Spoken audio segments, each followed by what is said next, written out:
It was supposed to be just another dead-end witness, another disposable nobody.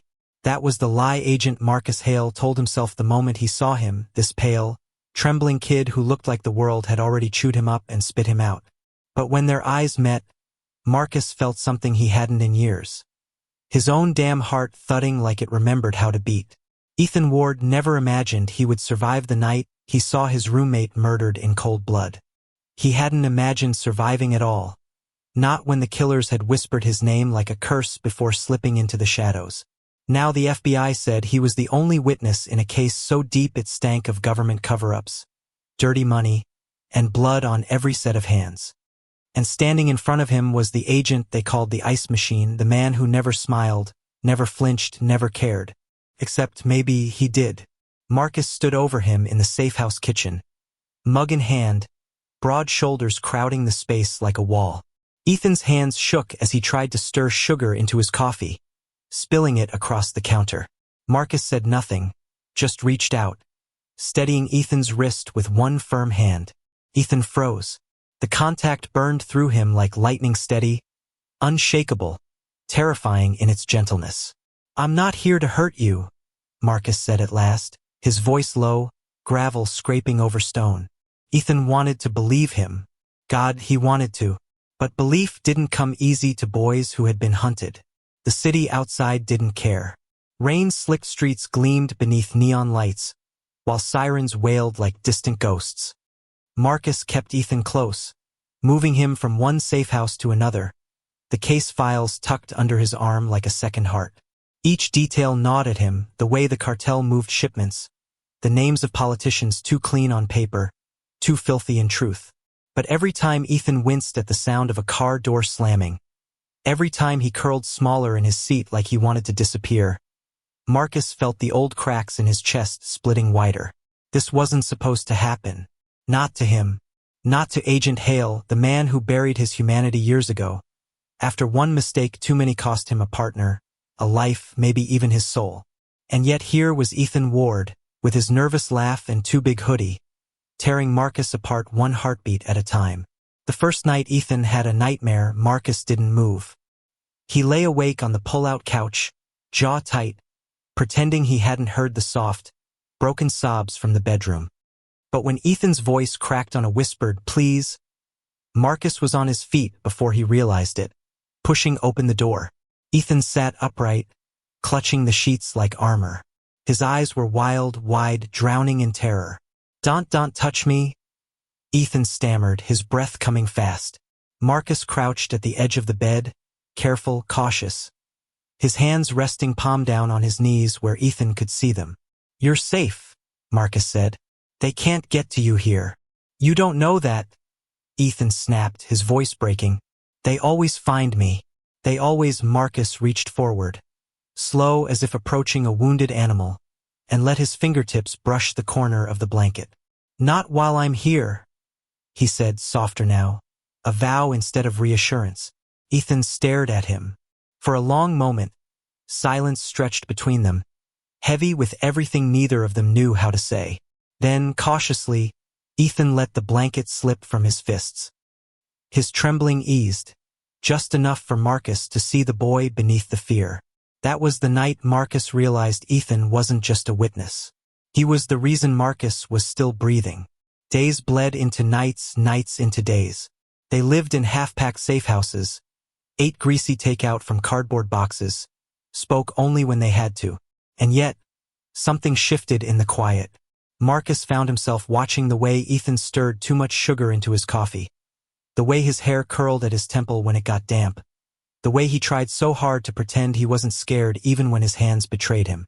And Ethan found himself waiting for the sound of Marcus's heavy boots in the hallway, for the low rumble of his voice when he spoke on the phone, for the rare, fleeting glances that felt like sunlight through storm clouds. The world outside wanted Ethan dead. But inside those dimly lit safe houses, something dangerous was happening. Ethan was starting to want to live. It happened in a gas station parking lot on the edge of nowhere. Marcus had gone inside to grab supplies, leaving Ethan in the passenger seat. A man stepped too close to the car, his hood low, his hand twitching at his side. Ethan's chest locked tight, panic crushing him until the door opened and Marcus was there again. One hand on Ethan's shoulder, the other resting near the gun at his hip. The stranger kept walking. Ethan exhaled a shudder he hadn't realized he was holding. Marcus leaned in, close enough that Ethan could smell the faint scent of rain and gunpowder clinging to him. "You're safe," Marcus murmured again. This time Ethan believed him, and maybe that was the most dangerous thing of all. Marcus Hale told himself he was only following protocol, only protecting a witness. That was the line, the one he'd rehearsed every night since the case began. But Ethan made that line blur, and lately Marcus couldn't tell if he was guarding the kid from the world or from himself. It wasn't just the way Ethan flinched at sudden noises, or the way his hands trembled when the past slipped too close. It was the way he fought, even in fear. The way he'd bite down on his lip rather than admit he was terrified. The way his eyes, wide and glassy, still searched Marcus's face for something trust, maybe, or hope. Marcus had buried his heart a long time ago. Now it throbbed with every glance. But Marcus knew what that meant. To testify was to sign his death warrant, unless Marcus could somehow burn down an empire with one hand while shielding Ethan with the other. The kid didn't know all of it yet. He thought he was just a witness, just someone who'd seen too much. He didn't know that Marcus had already broken rules, already crossed lines, just to keep him breathing. They were on the road again, the safe house compromised by a tip that came too close. Rain hammered the windshield as Marcus drove, his eyes locked forward, jaw like stone. Ethan sat curled in the passenger seat, arms folded around himself. "Are they always going to find us?" Ethan whispered finally, his voice almost lost to the rain. "Not if I stop them first," Marcus answered. "You make it sound simple. It's not simple, but it's the only option." Ethan turned, studying him in the dim light. There was something unreadable in Marcus's profile, the set of his mouth, the shadows under his eyes. "Why do you care so much?" Ethan asked before he could stop himself. Marcus didn't answer. The silence stretched until Ethan thought he'd gone too far, until Marcus spoke again, so quietly Ethan almost missed it. "Because you make me remember I still can." The words landed heavy, electric, lodging themselves deep in Ethan's chest. He wanted to ask what Marcus meant. He wanted to reach across the console and hold on. Instead, he stared out at the rain and let his pulse trip over itself in his throat. Later, in a motel off the interstate, Ethan sat cross-legged on the bed while Marcus scanned the perimeter like a restless shadow. The lamp cast a dull glow, painting the room in gold and fatigue. "You don't sleep much," Ethan said softly. "Don't need to." "That's a lie." Marcus looked at him then, really looked. Ethan's hoodie slipped off one shoulder, exposing pale skin marred by the faint shadow of old bruises. His eyes carried exhaustion but also defiance, a refusal to break even when the world tried. "You shouldn't have to see any of this," Marcus muttered. "You think I had a choice?" Ethan snapped, heat in his voice.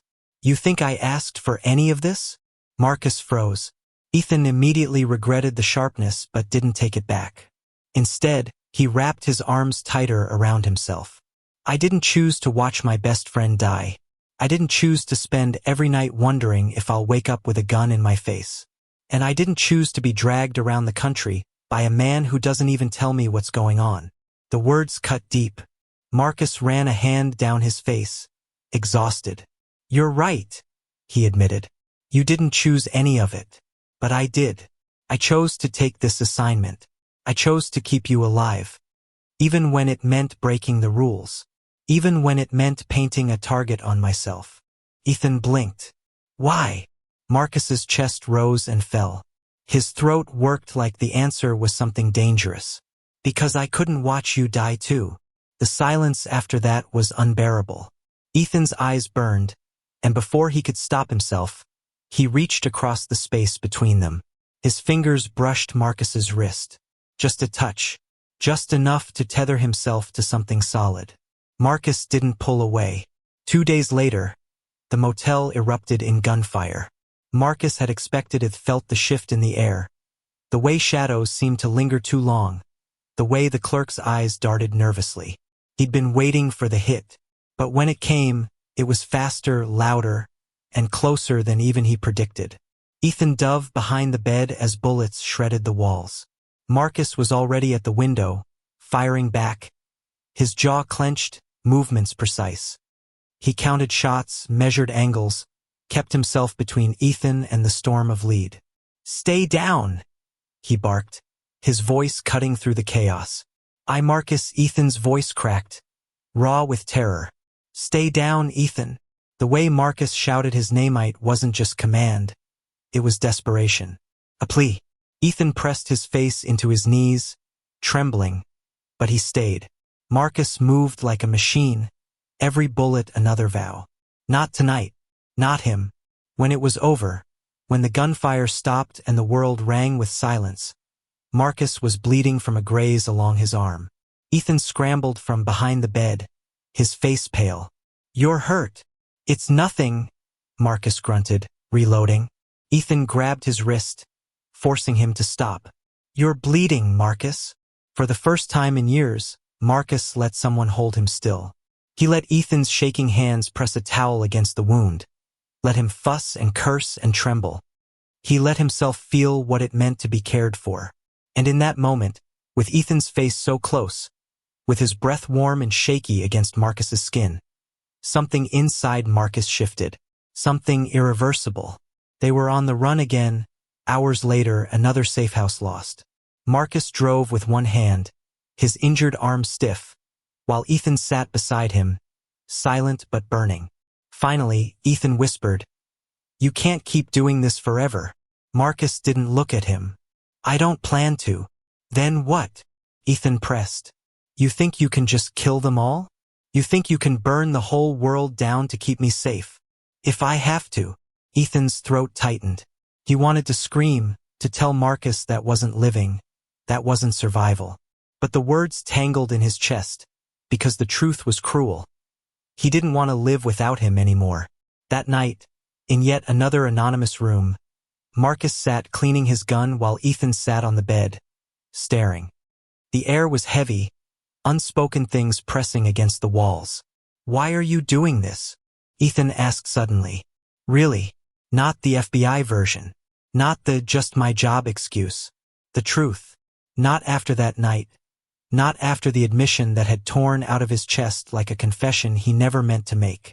Ethan had leaned into his hand like it was the only safe place left, and Marcus realized then that there was no going back. But feelings were a luxury men like Marcus couldn't afford. The world wasn't kind to witnesses, and it sure as hell wasn't kind to agents who broke protocol. The cartel was tightening its grip, their network spreading like fire through every corner of the city. Marcus knew the hit on the motel wasn't random, it was a message. They were running out of time, and Ethan was running out of places to hide. The bureau called him in the next morning. Marcus sat in a dark conference room, Ethan left behind under guard. His superior, Deputy Director Cole, slammed the file shut with a sound that echoed like a gunshot. "You're losing control, Hale," Cole snapped. "Your witness is still breathing, but every time you move, they're one step ahead. You've got a leak." Marcus kept his expression unreadable, but inside, suspicion curled tight. A leak meant betrayal. Someone on the inside was feeding the cartel. "Then give me names," Marcus said flatly. Cole's jaw flexed. "That's not your job. Your job is to keep him alive long enough to testify. Nothing more. Nothing less." Marcus leaned forward, his voice low, dangerous. "And when he's dead before that, what then?" Cole didn't answer. He didn't have to. The silence told Marcus everything. Ethan wasn't priority. The case was. Marcus left the meeting with fire burning in his gut and one thought gnawing at his chest. If the bureau wouldn't protect Ethan, then he would, no matter what it cost him. Back at the safe house, Ethan sat curled on the couch, hoodie pulled over his head. The moment Marcus walked in, Ethan's head jerked up, relief flooding his face before he masked it. "You were gone too long," Ethan muttered. "I had to meet someone." "Someone?" Ethan's brows furrowed. "You mean the FBI? The same people who keep treating me like Like I'm just a damn file to protect. Marcus froze. Ethan's voice was sharper than usual, edged with bitterness. They don't care if I live or die, do they? Ethan pressed, his eyes wet but defiant. Marcus didn't answer right away. He stepped closer, towering over him, but Ethan didn't shrink this time. He held Marcus's gaze like a challenge. No, Marcus admitted finally. They don't. Ethan's breath caught. The honesty hit harder than any lie. But I do, Marcus added. His hand brushed the back of Ethan's head, gentle, grounding. I care more than I should. Ethan blinked fast, his throat tight. He wanted to speak, to say anything, but the words dissolved under the weight of Marcus's stare. In the silence that followed, Ethan did the only thing he could. He leaned forward, his forehead pressing against Marcus's chest. His hands fisted in the agent's shirt, holding on like the world might rip him away at any second. And Marcus wrapped his arms around him, pulling him close, like he'd been waiting years just to hold someone this way. The fragile peace didn't last. 2 nights later, Marcus woke to the sound of a window shattering. Instinct had his gun drawn before he was even fully upright. Ethan, he barked. Ethan stumbled from the bedroom, his hoodie hanging loose, eyes wide with panic. What's happening? Stay behind me, Marcus ordered, pushing him toward the corner. Shadows moved outside. Figures. More than one. Marcus fired a warning shot through the broken glass, the crack splitting the night. A shout answered. Then chaos. They were pinned. Marcus dragged Ethan to the floor, shielding him with his body as bullets tore into the walls. The air was thick with dust and gunpowder. Ethan coughed, clutching Marcus's arm, his entire body shaking. Marcus, I can't. You can, Marcus growled, locking eyes with him. Look at me. Just me. You'll get through this. For a heartbeat, the world was only them. The storm of bullets faded into the background. Ethan saw nothing but Marcus's face, his fierce eyes, the unshakable promise in them. And somehow Ethan believed him. They escaped through the back, Marcus leading, Ethan clinging to his jacket as they ran through alleys slick with rain. Sirens wailed somewhere distant, but not for them. Never for them. By the time they reached the car, Ethan was gasping, his lungs on fire. Marcus shoved him inside, started the engine, and tore through the streets like the devil was on their tail. Ethan stared out the window, his reflection pale and fragile. Why do they keep finding us? He whispered. Marcus's grip tightened on the wheel. Because someone's feeding them. Ethan turned sharply. Someone in the FBI? Yeah. The word was bitter, sharp. The thought sickened Ethan. The very people who were supposed to protect him were the ones leading him to slaughter. His chest ached, and for the first time, he realized just how much he'd come to rely on Marcus not just for safety, but for sanity.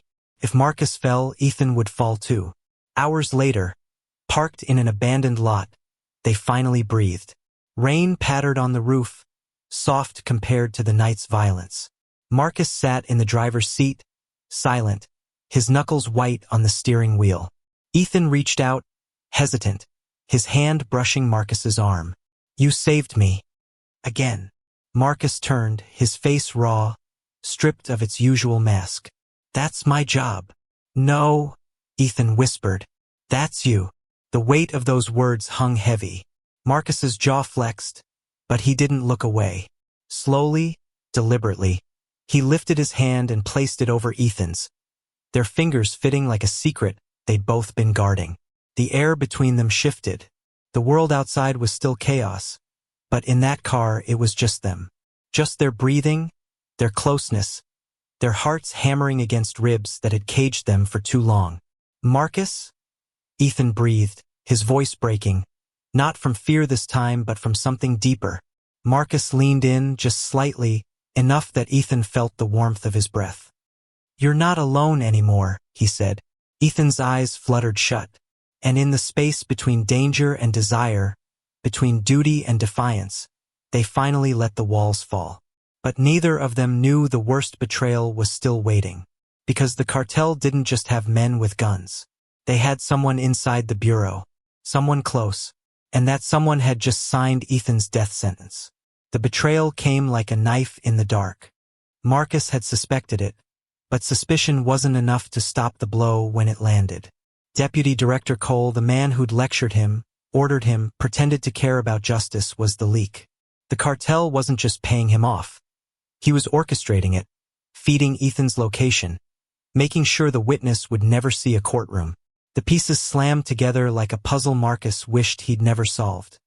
Every ambush, every near miss, every bloodstain they'd left behind Cole had been the one pulling strings. And now, standing in a deserted warehouse where the final meet was supposed to secure Ethan's testimony, Marcus found himself staring down the barrel of his own superior's gun. "You were always too sentimental," Cole sneered, his finger firm on the trigger. "That kid should have been dead weeks ago. But you, Hale, you just had to play hero. And now you've ruined everything." Ethan's breath stuttered behind Marcus. He was trembling, but he didn't hide. Not this time. He stood close, clutching Marcus's jacket like an anchor. Marcus angled his body, shielding Ethan with every inch of muscle, his own gun raised steady. His eyes, cold steel, never left Cole. "If you want him, you'll go through me." Cole smirked. "That can be arranged." The standoff stretched, electric, every heartbeat a countdown. Ethan felt his chest tighten, terror and something fiercer tangling in his veins. He wanted to run, but his legs wouldn't move. He wanted to scream, but his throat locked. All he could do was press closer to Marcus and pray. Then the gunfire erupted. Marcus moved first. He was a shadow, a storm, his body shielding Ethan as he fired. Bullets shattered concrete, ricocheting in sparks. Cole cursed, ducking, firing back. The sound was deafening, the air thick with smoke and fury.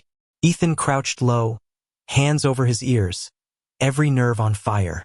But even through the chaos, his eyes tracked Marcus' every move precise, every shot calculated, every glance back at Ethan a silent vow. "I will not let them take you." Cole fell back, wounded, snarling. "You're throwing away your career for him?" He spat, blood at his lips. Marcus advanced, gun steady, his voice like gravel. "No, I'm throwing away my career for myself. For the part of me you tried to bury. For the man you thought was dead inside." His eyes flicked briefly to Ethan, softening just enough. "He reminded me I wasn't." Cole's finger twitched on the trigger. Marcus fired first. The echo rang like judgment. Cole collapsed, his gun clattering across the floor. And just like that, the monster who'd haunted them was gone. Silence fell. Smoke curled upward, the metallic sting of blood heavy in the air. Marcus lowered his weapon, chest heaving, sweat and blood streaking his face. Slowly, he turned back to Ethan. Ethan was shaking, wide-eyed, but he wasn't hiding. He wasn't running. He stepped forward, one trembling hand lifting to touch Marcus's face. His thumb brushed the line of a bruise, tender, reverent. "You're alive?" Ethan whispered, as if he needed to convince himself. "So are you," Marcus rasped, his voice breaking. Ethan's lips trembled. "Only because of you." Marcus shook his head, catching Ethan's wrist, holding it tight against his heart. "No, because of us. Because you gave me a reason to keep fighting." Something inside Ethan shattered and healed all at once. He surged forward, his forehead pressing against Marcus's chest, his tears soaking into the fabric. And for the first time since the nightmare began, Ethan let himself feel itch relief, grief, love, all tangled together. Marcus held him, strong arms wrapping around him, crushing him close like he'd never let go again. The aftermath was a blur. The bureau swooped in, shocked faces registering Cole's betrayal, the cartel's collapse, the mess Marcus had cleaned with his own blood. Papers would be filed, headlines would scream corruption, investigations would tear through the agency like wildfire. But none of it mattered. Not to Marcus. Not anymore, because Ethan was safe. And in the quiet days that followed, safe houses turned into apartments, case files into coffee mugs left on the counter, loaded guns into locked drawers. The chaos dimmed, replaced by mornings of sunlight spilling across tangled sheets. By evenings of takeout dinners and laughter Ethan thought he'd never hear from himself again. Marcus was still haunted, still scarred. But he was no longer hollow. Ethan's presence filled the cracks, steady as a heartbeat. Ethan still had nightmares, still woke gasping some nights. But Marcus was always there, arms around him, whispering, "You're safe. I've got you." And slowly Ethan started to believe it. One night, months later, they stood on the rooftop of their new apartment, city lights glittering below. Ethan leaned against the railing, hoodie pulled tight against the chill. Marcus stood beside him, silent, steady. "You ever think about what comes next?" Ethan asked, his voice soft but steady. Marcus glanced at him. "Every damn day." Ethan swallowed. And I want it with you." Ethan's breath caught, his chest swelling with something he thought he'd never deserve. He turned, eyes searching Marcus's face, looking for doubt, for hesitation. There was none, just truth. So Ethan smiled, small and real, and stepped closer until his hand slipped into Marcus's. Their fingers laced, a promise sealed without words. And for the first time since the world had broken them both, they weren't running. They weren't hiding. They were home. The city kept moving. Sirens wailed. Lights flickered. Danger never truly disappeared. But in that rooftop embrace, Ethan and Marcus carved out something rare and fragile, something worth fighting for. Love. Not the easy kind. Not the safe kind. But the kind forged in fire, in loss, in the refusal to give up on each other. And when Marcus leaned down, pressing his forehead to Ethan's, whispering, "You saved me," Ethan believed it, because he had.